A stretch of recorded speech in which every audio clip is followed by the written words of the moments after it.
but I want to bring in my guests. We're joined with the man of the hour, Colonel Lawrence Wilkerson. He is a there we are, distinguished visiting professor of government and public policy at the College of William and Mary in Williamsburg, Virginia. He also taught 6 years in the university honors program at George Washington University in Washington, D.C. And he is also probably best known as retired United States Army Colonel and former Chief of Staff of the United States Secretary of State Colin Powell. Welcome to the show, Professor. I was conflicted on what to call you, Professor or Colonel, but I'll go with Colonel right now. But if I flip to Professor, don't hate me for it. How you doing this morning? You doing all right? I'm doing all right. And let me update your biographical data there. I have formally left the College of William and Mary, so I have no academic allegiance anymore other than to truth and fidelity. Yeah. No, fair enough. And honestly, the thing that I've liked about you the most is that fidelity, like you said, the truth, this notion of honesty and your appraisal. I've appreciated it like nobody's business for the last several years.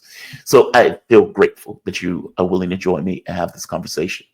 I have to start here with what's been bubbling up in the media over the last, let's say, 14 hours, I suppose. So this is Haaretz, and it says Middle East envoy. I'm going to refresh this to get some of these advertisements out.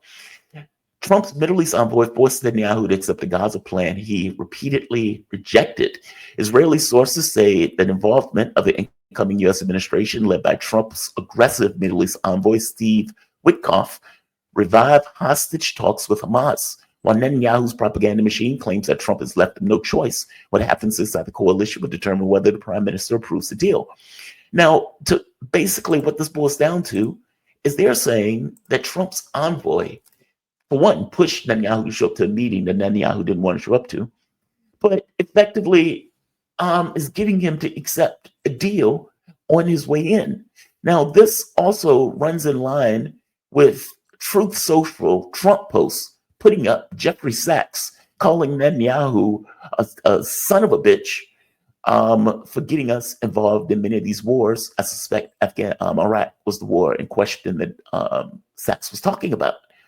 Give me your take on this. How do you frame this? I mean, in fact, and I'll go further. Channel 4 pointed out that one of the first casualties of Trump coming into office was Israel. And right here, it says, stunned like the true believer he is, Netanyahu's proxy, Errol Segal, laments, quote, "We were the first to pay the price for Trump's election. The deal is being forced upon us. We thought we'd take control of northern Gaza, that they'd let us impede humanitarian aid." Basically, that we thought that they'd let us steal more territory and continue this war a bit longer. What are your thoughts on this? I mean, we've been told over and over again that a deal was going to come up, that the Biden administration was pushing, and we find out behind the scenes from Jack Lew that wasn't the case at all, that there was no pressure being applied to Israel from the Biden administration, and that this was something that Jack Lew was pained by because he thought the Israeli action apparently went too far. Give me your thoughts on this. Is Donald Trump, before even getting into office, exerting pressure on the Netanyahu government? What are your thoughts? Well, you've laid out a lot to talk about there, some of it fairly complex and some of it fairly simple. I'll start with the simple. My sentiments about Netanyahu, as you probably have surmised in the past, are the same as a very brave Irish parliamentarian I heard the other day on YouTube, who said, and this is almost a direct quote, "I hope that Bibi Netanyahu burns in hell." That's almost right. Those are my sentiments too, and I think he couldn't have said it any more dramatically and any more truthfully. That said, whatever might be happening between Netanyahu and his clan in Israel and Donald Trump and his clan in the United States is got to be subject to a lot of doubt, as the press reports it. First of all, because the press has been nothing but a government shill for the last 4 years. And you have to parse that and say, who are they shilling for now? Donald Trump or Joe Biden? I suspect a little bit of both, with expectations that they'll have to shill for the latter for the next 4 years. So they're shifting to that. Netanyahu is in no way, fashion, or form going to make any deal with Hamas or anyone else that Donald Trump has forged. Now, he might give the appearance of doing so in order to maintain Trump's support, which I think is going to be forthcoming, perhaps even more so than Biden, although that's hard to imagine since Joe Biden was in Bibi Netanyahu's head, telling him what to do, when to do it, and how to do it, and giving him, thank you very much, almost $18 billion to do it with. This last tranche of the $8 billion to come only now for 155 millimeter artillery rounds, 500-pound bombs, and Hellfire missiles, all offensive weapons. And interestingly, air-to-air missiles. Now, whom would Israel use air-to-air missiles with?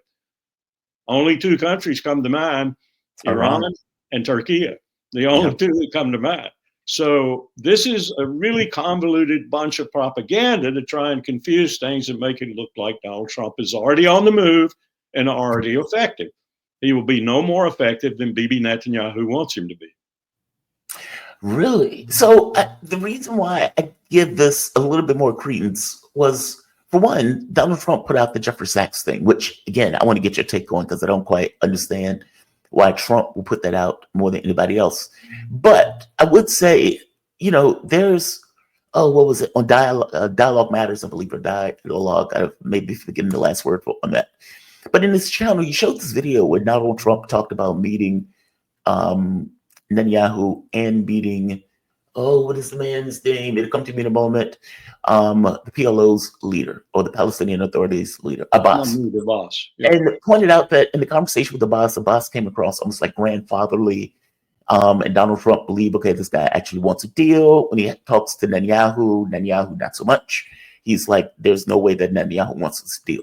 So it's like, even though Donald Trump wouldn't say that now, there is dialogue with him saying that in the past, which means that is something that he is aware of. Then Jeffrey Sachs, he puts out the Jeffrey Sachs video where he calls him a deep, dark son of a bitch. And then over the course of the election, Donald Trump kept saying, I'm going to end wars, I'm not going to start them. And even going to the Muslim community saying, I'm going to end wars, I'm not going to start them. Do you give that any credence? Do you think that's just elegant propaganda being displayed by Trump on this? I guess, and the reason why I get at this is because I don't get the sense that Donald Trump would allow himself to be humiliated in the way that Joe Biden allowed himself to be humiliated. I get the sense that Donald Trump's ego alone kind of pushes back against this idea of Netanyahu embarrassing Trump in this way. But give me your take on this. Is it just I think what we have to parse here and what we have to really consider, and I mean seriously consider, is whether Donald Trump realizes that Bibi Netanyahu and his actions over the last 14, 15 months have been purely in concert with United States wishes. Joe Biden, Jake Sullivan, Tony Blinken, most of all, and Lloyd Austin, I have to throw in there. Israel has been doing the United States dirty work for it. Lindsey Graham said that on the floor of the Senate. He said, quote, if they weren't doing it, we'd have to be there doing it, and we don't want to be there doing it. End of quote. Mm-hmm. That's exactly the truth. He's been doing our deeds for us. All this genocide, all this slaughter, all this killing has been done on behalf of the United States, and only secondarily on behalf of Bibi and Israel. In fact, Bibi probably is well aware that he is doing as much damage to Israel and its future as any prime minister in the short history of Israel has done, and that he might not recover from this damage that he's doing. But he's doing it for the empire, and the empire's behind him 100%, and that's how he can take so many chances and so many risks. Whether Donald Trump knows all this or not, he claims to be clairvoyant. He claims to know the oligarchy's wishes. Well, I got news for him. There's a lot of the oligarchy that ain't on his side. He's got the Musk and the Thiels and others like that, but he doesn't have State Group, Vanguard, BlackRock, the Davos crowd, and others who are as much behind this effort of the empire as anyone else. So one has to wonder if Donald Trump is operating from a full card deck. And I suspect he's not. No president is, but in terms of Donald Trump, I think it's very difficult for the people who might be cognizant of some of the empire's true wishes and some of its true doings. For example, its attempt to establish a line of chaos and confusion all the way from the Baltic Sea to the southern end of the Persian Gulf.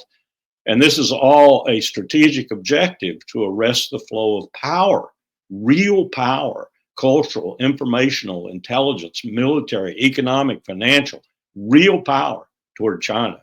That's what they're doing this for. And Israel is at the southern end of this arc of chaos.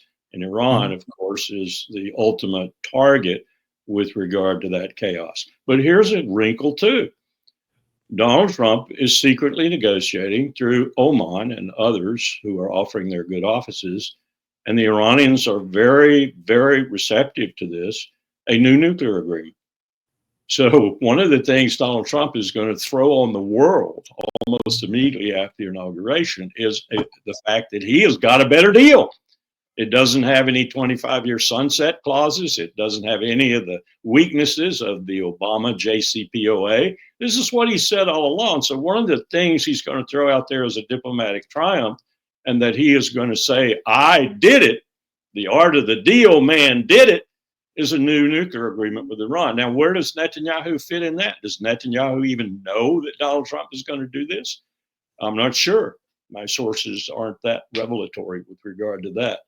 But these are things that are happening right now behind the scenes, and they are things that complicate the empire's desire to do what it wants to do with regard to arresting that power shift. And I don't know if Trump's in on that.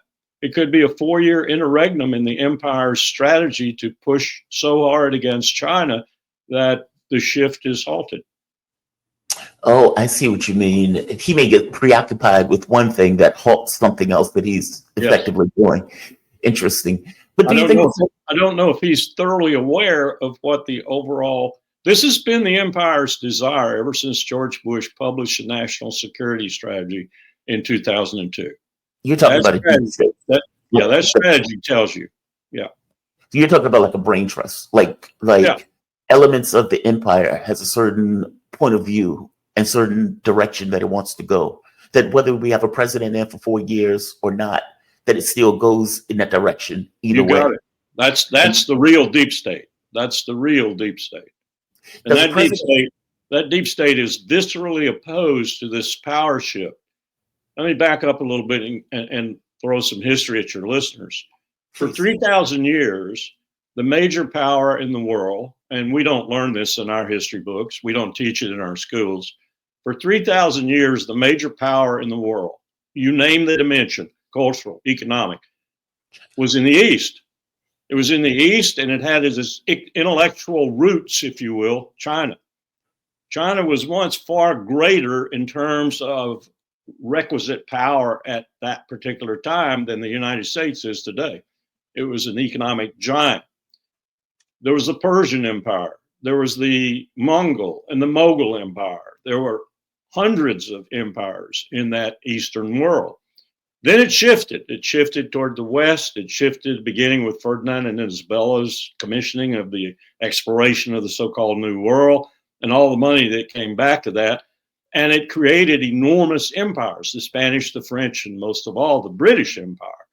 Russia's caught in the middle in both worlds, East and West. So you don't talk about the Russian Empire except to say how they tried to fight these other empires. Mm-hmm. Well, that produced, because of George III's stupidity, the greatest empire the world had ever seen, America. And we produced, for the first time in human history, a means to destroy the human race. No other empire in 5,000 years of human history had ever had that. Nuclear weapons. Now we are sitting with the power shifting back, as one would think it might do after so many years. We've had that power. With 350, 400 years, the power is shifting back. China is the magnet once again. We are intellectually, militarily, economically, financially, you name it, whatever component of power you want to name, we are dead set against that, and we're trying to stop it. Russia is caught in the middle, half in Asia, half in Europe. half in the West, half in the East. It doesn't know where to go. Does it go with China, or does it stay and fight the stupid people in the West over Ukraine and other countries? What's happening right now in Romania? In Romania, the man who probably should be president, the election, Georgescu, it has every dimension of what's happening in Georgia. We are there with the CIA trying to thwart this man becoming president of Romania because we know he wants to take Romania out of NATO.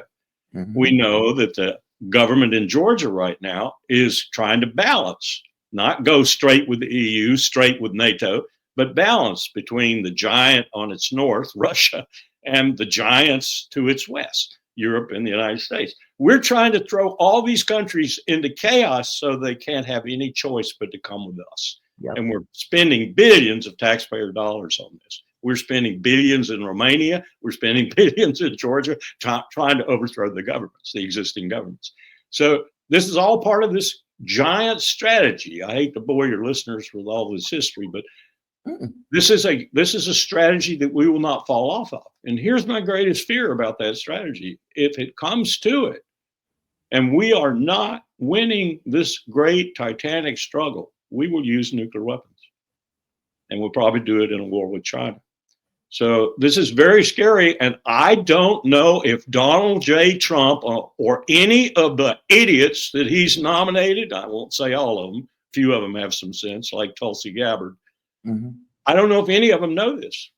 And so they're going to be sitting there for 4 years in the White House and environs, not knowing what's really happening behind them, that they say they know all about and want to eliminate. Sorry, they don't know all about it. Does a president have the ability to change that direction, the orthodoxy that you're talking about? Not anymore. Not in my mind. There are too many forces arrayed against him or her. It's an impossible task. So what Biden did and what Obama did, but fought it. Obama fought it tooth and nail for a while and then gave up. But what Biden did was sell himself and his soul to this whole complex of people doing this. Biden was a proponent of all this. And so was George W. Bush. So was William Jefferson Clinton. In fact, he started it. He really put it into high gear from the presidency's point of view. Obama kind of tried to pull it back. That's the reason he said to me in the Roosevelt Room in the White House in November of 2015, looking me straight in the eye, he said, there's a bias in this town toward war. He'd figured that out, but he didn't know what to do about it. And then along came Joe Biden, his vice president. Donald Trump, we could just discount the first tour. He didn't know anything there either. Right. Unfortunately, because he didn't know anything, he didn't do a lot of damage, but he didn't do a lot to stop this oligarchy either, this deep state. And now he's got the deep state completely misidentified. And they love it. They love it. They're hanging out in places like Davos and Switzerland. And they love it because he's got the deep state that he's going after, supposedly, and appointing people to go after, completely misidentified. Explain that. When you say it's completely misidentified, so who is Trump identifying as the deep state? Like, for example, when Trump says, I want NATO to pay 5%. And, many of these countries weren't even paying 2%, let alone trying to pay 5%. And some people point out that part of the reason that Donald Trump is doing that is because he wants to effectively break this link between the United States and NATO by giving them something that they fundamentally can't do.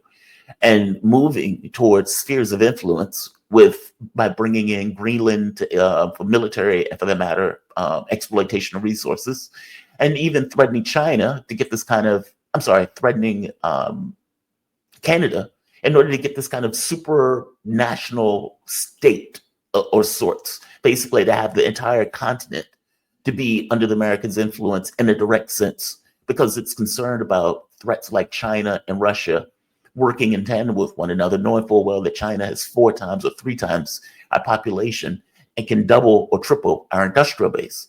So it's almost like Trump is moving to this notion of spheres of influence as opposed to using NATO and trying to break the link between the US and NATO. Now, I guess my question is, do you see it that way? And is he misassociating this idea of the deep state, meaning he's misidentifying it? Explain that. Go into that for me, if that makes sense. I hope that makes sense. Well, again, you put a lot of complex issues out there. Let me try to boil them down as Please. best I can. First of all, NATO's gone. Germany will leave NATO within 12 months. France will follow. The rest of the countries will sit there with big question marks on their face, wondering what the hell to do. This is inevitable. Look at the government that's coming in Germany. Look at the government that is destroying itself in France, all because of, in part at least, this war in Ukraine that we led them into. So NATO is going to fall apart on its own. So put that aside for just a moment and let's talk about what you were saying. Why is Trump misidentifying the deep state? Because he identifies the deep state with those issues which got him elected. He identifies the deep state as woke. He identifies the deep state as people who want to fight Christian nationalism. He identifies the deep state as people who are sympathetic with the Palestinian cause. He identifies the deep state, in other words, with all the mostly social issues that got him elected in the first place. And so those people have to be eliminated. Those people have to be in accordance with the Heritage, what is it, Project 2050, 2025 or whatever it is, flown out of the government. They have to be gotten rid of. And he also identifies the deep state, God forbid this, but he does, with what is so traditionally historic for America, immigrants. He identifies that. So he's taking on all these issues that have absolutely nothing to do, or very little to do, with the real issue, which is the oligarchs who are running this country into the ground trying to oppose China. Now, let's talk about that for just a minute. Wow. 1 in every 5 people on the face of the earth is Chinese. 1 in every 5 people on the face of this earth is Indian. 3 out of every 5 people on the face of this earth is Asian. Mm-hmm. See the power shift? Yeah. Look at the GDPs. Look at the GDPs of just the BRICS plus. $70+ trillion. This is where the power is going. This is the thing that the oligarchs are trying to arrest. And let me quickly footnote that by saying, if history's any guide, these oligarchs will be at the last minute ready to abandon ship themselves, because BlackRock, Vanguard, State Group, all these people who manage most of the money in the world, like the Rothschilds of old, like the JP Morgans of old, they will be alert to the shift and they will move and they will reoccupy in terms of the capitals that they most favor, like Beijing and Delhi and so forth. So there's no question that they'll save themselves. The problem here is, and I think they're not thinking about this themselves, or maybe they are, and I just don't know how they're thinking about it. We have nuclear weapons. And at the last, no empire in human history has ever been able to use an existential threat to the human race to arrest its fall. Not Rome, East or West, not Persia, not Alexander the Great, not the Ottoman. No empire could ever save itself by destroying the world. We will do that. And that scares the bejesus out of me. Wow. Do you see a way out of this trap of sorts? This idea of using China as our big boogeyman in order to, of our own. Because I agree with you. Donald Trump seems to be looking at the world and he seems to say, okay, I don't necessarily want to go to war with Russia, so I'm backing off on this. And then he looks at China and he sees China as a major threat. How do you view China in this sense? Do you view China in the same threat lens? Because it seems that China just wants to have win-win relationships, but that's not the way we look at the world. Or do you disagree? I do not see China that way. In fact, my conversations with perhaps one of the most important men in China when he was younger and knew the United States probably as well as anyone in the Politburo or underneath the Politburo, Wang Yi, who is now their current minister plenipotentiary, he's probably a prospective member of the Politburo if he doesn't screw up. Very smart man. I'm convinced that China knows, first of all, that it is winning the real struggle, the economic struggle. It knows that. Second, it does not want a war. because that would cause it to be set back considerably in what is coming as a economic and financial victory for them anyway. So they don't want to be set back. Mhm. And third, they aren't warlike. Tell me how many wars China is involved in right now. Tell me how many sanctions China has on other nations in the world. We have right now more than 2.5 billion people on this planet under sanctions. Wow. China is not feared in the world the way we are. You poll populations in the world today, like the Army does, for example, because the Army has to prepare the battlefield, right? So it's always polling countries, even countries it's allied with, like South Korea.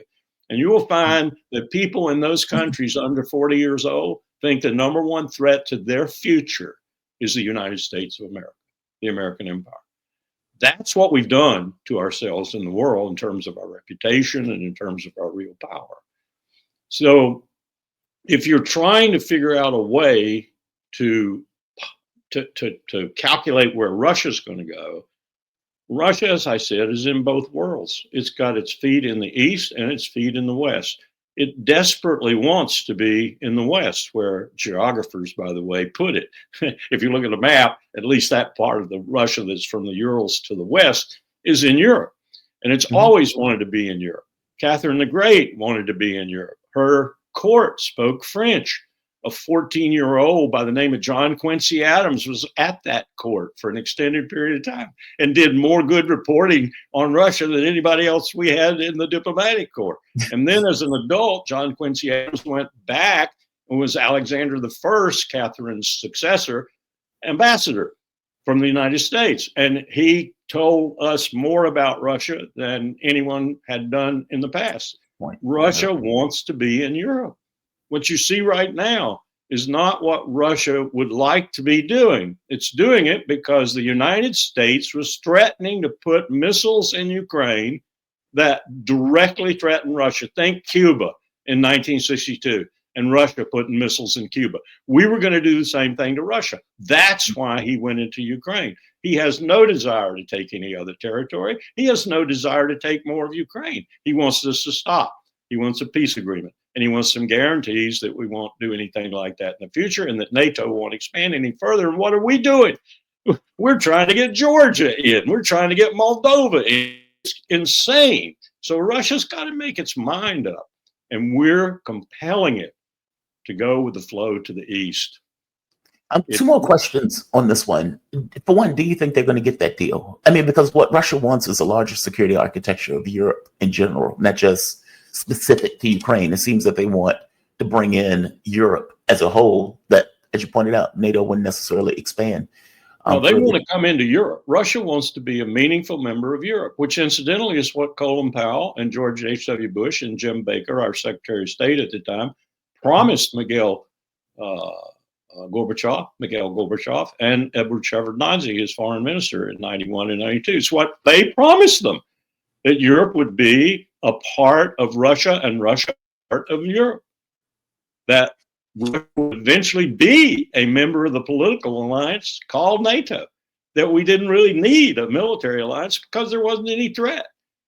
These all went away when Bill Clinton decided it was more profitable to expand NATO because he wanted money from the defense contractors and because he was privy to this strategy. You can't let Russia, the power that has to be in the middle, as Mackinder said, the geographical pivot point of history, you can't let Russia go to the other camp unless you are intent on opposing everything about that camp, and we are. And unfortunately, Russia's half in that camp and looking more and more like it might be fully in that camp. Alliance with North Korea, they didn't want to do that.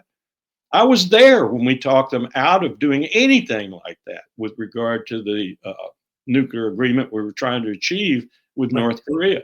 And China is angry with Russia for having made that security agreement with North Korea because China sees that as a threat to them.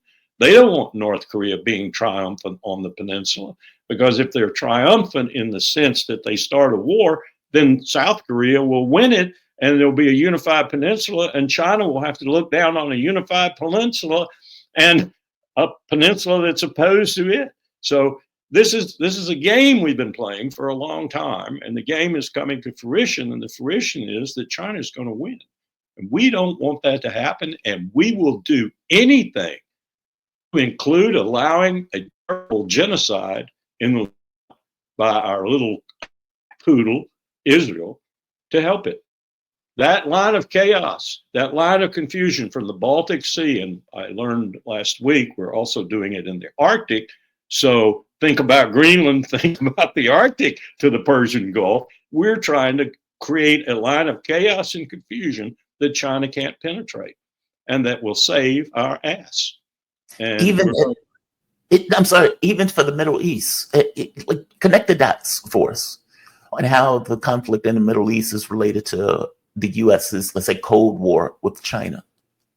Because the more we do this chaos and confusion in this arc that sort of splits the two worlds, if you will, East and West, the less able China is to foment a cause, if you will, on the other side of the line that causes more and more of that line to bend its way. In other words, you can't expect Brazil to line up with China if the United States has got this wall of confusion and chaos that might affect them ultimately. Why would Trump, and this is why I think maybe he's intuited some of this, not intellectually, but he's feeling this. It's why he wants to solidify the Western Hemisphere. It's why he wants Canada, and he wants South America, and he wants Central America. I don't mean physically acquire them, although he said that. He said that. Panama Canal, Canada. Why can't we have Canada? 51st state. It ought to be our 51st state. But he senses this in the sense that the Western Hemisphere needs to solidify itself. And the way you do that in this strategy's view is you create this line of chaos in the middle where the power shift is most trenchant, and you don't allow it to happen. Let's take Ukraine. China's plan was to take that railroad it's built, and it's almost finished.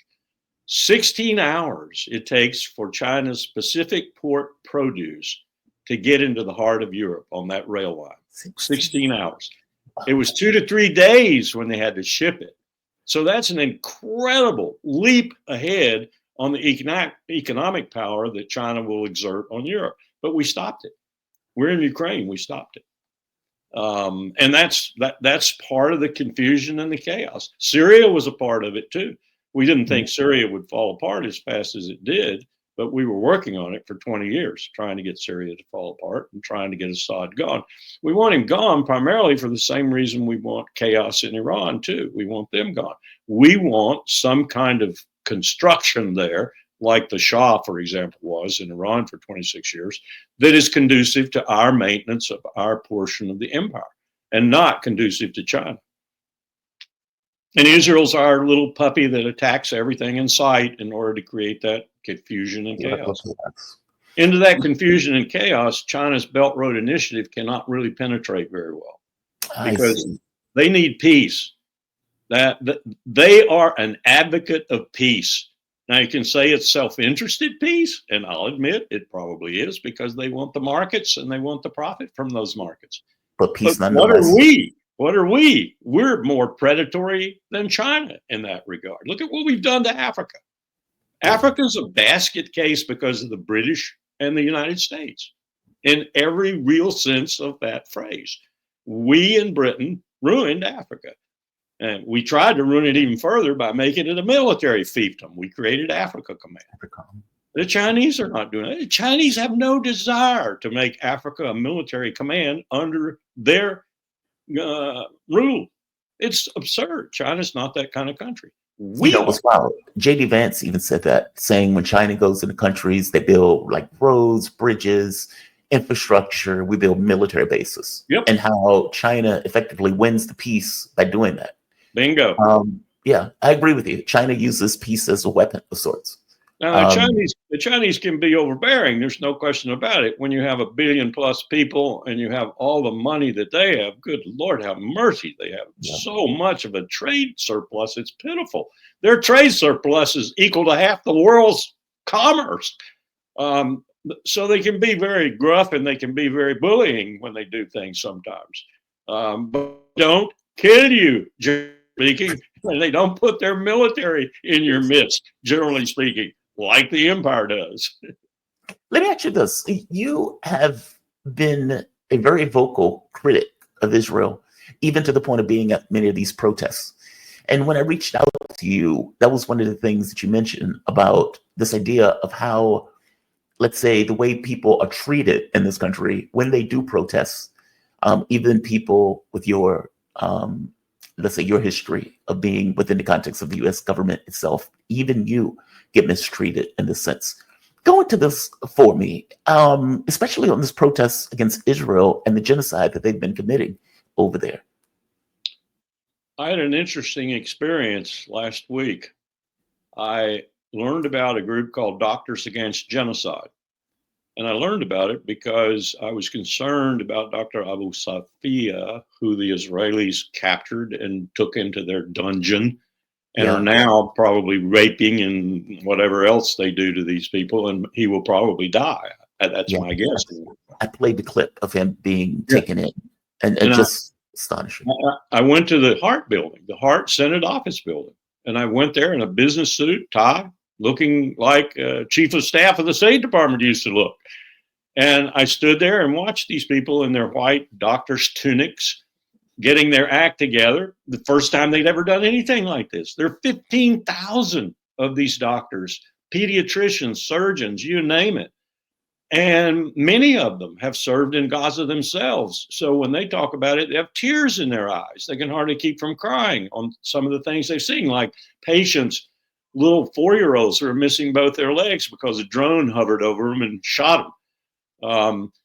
They have horrible stories to tell. So this is their first protest. They're in the Hart building. And what happens? With me and Chief Command Master Sergeant of the Air Force, retired Dennis Fritz, standing there watching, 20 or 30 of the Capitol Police accosted them with flex cuffs and threatened them and told them they had a minute to put down their signs and take off their medical tunics and such, or they would arrest them. And these people were stunned. They started running away and going into the particular offices that they were scheduled to visit with. Left their papers, and it destroyed their entire plan on who to lobby, when and where, and so forth, because they were just seeking a little refuge from these cops. Wow. And I'm standing there, and Dennis Fritz and I are going to wade into the middle of it and tell them who we are and get them to stop. And all of a sudden, the time comes to go into Tammy Baldwin's office, Senator Tammy Baldwin's office, and everybody started dragging us in that direction, and we got into there. But I sent an email to the general counsel of the Capitol Police, and he responded immediately and said, thank you for the input, and he would look into it. But this was unconscionable. But this is it. I was reminded immediately. Dennis Fritz and I together were reminded, as we talked about it in Baldwin's office waiting for her staff, we were reminded of what happened on the campuses all across America to the young people who were protesting. This is how the empire acts now. This is how this, quote, democracy, unquote, reacts now to protest. Genuine protest, guaranteed under the Constitution of the United States as a right, as an unequivocal right of the American citizen. And what are we? We're confronting these cops in uniform and vest and flex cuffs and everything going to arrest us because we're protesting. Come on, give me a break. This is not America. Well, it isn't. Not anymore. It seems, I mean, especially in this issue of Israel, I mean, keep in mind, many of these states have gotten to the point of putting in laws against, BDS, is that right? Boycott, divest, sanction, where they would actually put laws into what should be a First Amendment right of Americans. And you're right, the college campuses is a really good example of this. These kids were out there, like 99% peaceful, seeking redress of their grievances to the college campus, yes, to the government as a whole. As we were standing outside Senator Baldwin's office, Dennis Fritz, the Chief Command Master Sergeant, Air Force, is black. He looked at me. Dennis and I have been friends for a long time. Dennis looked at me and said, I know this. I know what's happening. I've been through it. Look at my skin. Wow. Was there any resolution with Tammy Baldwin? I mean, Baldwin is supposed to be pretty big on military, and was she receptive to what was being said? We don't know because we met with her staff. Okay. We met with several members, but they were sympathetic. Let's put it that way. They were sympathetic to our cause, and what they told us scared us too, because they told us about some of the things, for example, in the House that Speaker Johnson is working on, like laws that essentially say you cannot criticize Israel, period. You go to jail if you criticize Israel. So, but Baldwin's staff was sympathetic. We hope that they took that message back to the senator herself. And the others that we met with that were not necessarily predisposed to like what we were there for, at least gave us a hearing. So there was no problem with that. It was the Capitol Police and the initial reaction. And imagine how these people feel now. These are doctors. These are doctors. They don't even know what protesting is. They're just trying to save people's lives. That's what they're trying to do, including that doctor I was telling you about, Abu Safia, who's still in jail, I guess, in Israel. And if past is any precedent, they'll kill him.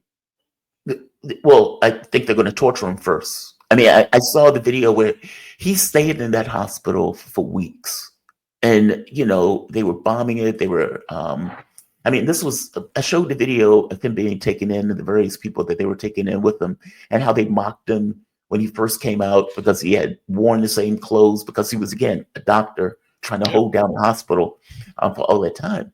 So no, I totally agree with you on this. One last point: the ICC. How we're not privy to the ICC, but Palestine is, or at the very least Gaza is, in which case it makes Israel also accountable to the International Criminal Court. Give me your take on the U.S. passing a ruling condemning or sanctioning the ICC for doing their job and going after a genocide. Give me your thoughts on that. Now close it on this. This is what the empire does. This is unconscionable. And it's what the empire does. When the empire doesn't like something that impedes its ability to do what it needs to do, it thinks, to arrest this power shift, it will take anyone on. And in fact, it has done irreparable damage to the international law and international humanitarian law, international criminal law. It's done irreparable damage to it. Law that, ironically, we had a huge hand in developing post-World War II. It all grew kind of out of Nuremberg and the trials there and the trials with the Japanese. And we put together all manner of things that everyone thought were sacrosanct. Well, until they went against the empire's wishes. And now the empire doesn't give a hang about anything. The empire will destroy the UN before it's through. Colonel Wilkerson, thank you for this, man. I really appreciate it. Do you see a turn in any of this? I mean, this sounds pretty grim. I guess, do you see a change? I mean, we're $37 trillion in debt. That number keeps going up about $2 trillion each year. I get the sense that empire can't keep going on in the way that it's going on. Or maybe I'm wrong.